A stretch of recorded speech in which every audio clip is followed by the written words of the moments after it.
Welcome dear students. आज हम hydro electric power plant का एक न्यू टॉपिक डिस्कस करने जा रहे हैं, जो classification of hydro electric power plant. सबसे पहले based on the quantity of water available, वहाँ पे कितना वाटर हमें अवेलेबल है। इसमें सबसे पहले run of river plants without pondage, run of river plants with pondage, third one reservoir plants. Second classification based है हेड ऑफ वाटर, जिसमें लो हेड, मीडियम हेड और high head.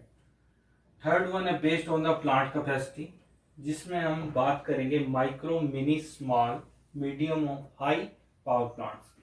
Fourth one based on the nature of load. इसकी classification बहुत बड़ी है, पर इसमें से वन ऑफ द इम्पोर्टेंट है, इन्हें हम एक एक करके अब डिस्कस करेंगे। प्लांट जिसमें हम बात कर रहे थे based on the water available, इसका फर्स्ट पार्ट है जो आपका run of river plants with pondage. अब इसमें देखते हैं क्या होता है कि जो अवेलेबल वाटर फ्रॉम रिवर और lake is not stored in pond, हम इसको इकट्ठा नहीं करके रखते। In this the water available from river और lake is directly used to run turbine. The capacity of such plants depends upon the rate of flow of water. Such types of plants run during rainy season. इसका मतलब क्या है? Run of क्या होगा? ये directly workout होगा। इसमें कोई हम पीछे स्टोरेज नहीं बनाएंगे। डायरेक्टली रिवर और लेक से वाटर क्या होगा आपका, जब आगे ट्रांसफर हो रहा होगा तो वो टर्बाइन से हम कनेक्ट करके पावर को जनरेट कर लेंगे। Such type of plant run rainy season में, जब वाटर का फ्लो मिलेगा तभी ये प्लांट आपका वर्क करता है। Secondly, run of river plants with pondage. In this type of hydro electric power plant, जो अवेलेबल वाटर और रिवर और लेक का वो हम स्टोर कर लेते हैं किसी पॉन्ड के अंदर। इस फिगर में देखिए, इसमें हमने क्या किया, पीछे वाटर को स्टोर किया हुआ है। ड्यू टू स्टोरेज क्या होगा, water in the pond useful to run the plant during peak period and off peak period. Off peak period जब फ्लो रेगुलर ना हो, पीक पीरियड जब हाई डिस्चार्ज फ्लो, तो हम इसमें हम बैलेंस कर लेते हैं मेंटेन, और ये हमारा run of river plant regular work करता रहता है। तो capacity of such type of plants is depend upon the size of pond. जितना बड़ा पॉन्ड होगा उतना ज्यादा यहाँ पे फ्लो होगा, उतनी ज्यादा हम इलेक्ट्रिसिटी प्रोडक्शन कर सकते हैं। रिजर्वायर प्लांट्स, रिजर्वायर क्या होता है आपका, जिसमें हम वाटर को स्टोर कर सकते हैं जो रिवर से आ रहा हो। Basically with the help of dam, dam से वाटर पेनस्टॉक से हम पास आउट करेंगे। पेनस्टॉक के आगे नोजल लगी होती है, नोजल से टरबाइन हमारी रोटेट होती है। टरबाइन रोटेशन से हमारी क्या होती है, power generation. In this type of hydro electric power plant reservoir is provided. हम इसमें क्या करते हैं, रिजर्वायर प्रोवाइड करते हैं। This reservoir is used to store large quantity of water during rainy season and this is useful throughout the year. ये water को बहुत ज़्यादा स्टोर करने के लिए हेल्पफुल है, किसमें, रेनी सीजन में भी, और जिसकी वजह से पूरे साल हम इसका यूज कर सकते हैं।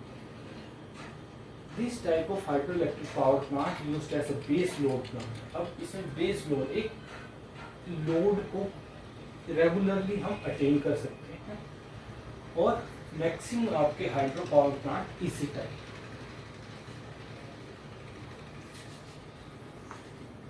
Classification which is based on the available head. इसमें 3 टाइप्स है। सबसे पहले आपका हाई हेड। हाई हेड में जो पावर जनरेशन होता है वो from high falls over 300 metre. इसमें बहुत टालेस्ट डैम्स को हम यूज करते हैं पावर जनरेशन के लिए। वर्ल्ड का सबसे टालेस्ट डैम है जिनपिंग 1, ये चाइना में है, जिसकी हाइट 305 मीटर है, जहां पे पॉसिबिलिटी हो सकती है। Medium head plant which operate under the head between 30 to 300 metre.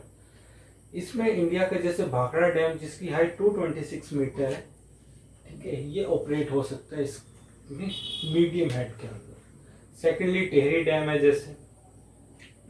Third one होते हैं लो हेड, जो ऑपरेट होते हैं वेरी लेस हेड के। क्लासिफिकेशन में third one the based on the plant capacity, first type of plant. अगर हमारा plant micro type का है तो unit size 1 to 100 kilowatt, total installed capacity up to 1000 kilowatt. While in case of mini 101 to 1000 kilowatt up to 2000 kilowatt तक। Small के case में 101 kilowatt to 5 megawatt up to 25 megawatt total installed capacity। While in case of medium 5 megawatt to 50 megawatt up to 250 megawatt हमारी total installed capacity होगी। While in case of high above 50 megawatt इसका अगर unit size होगा तो total installed capacity 200 megawatt.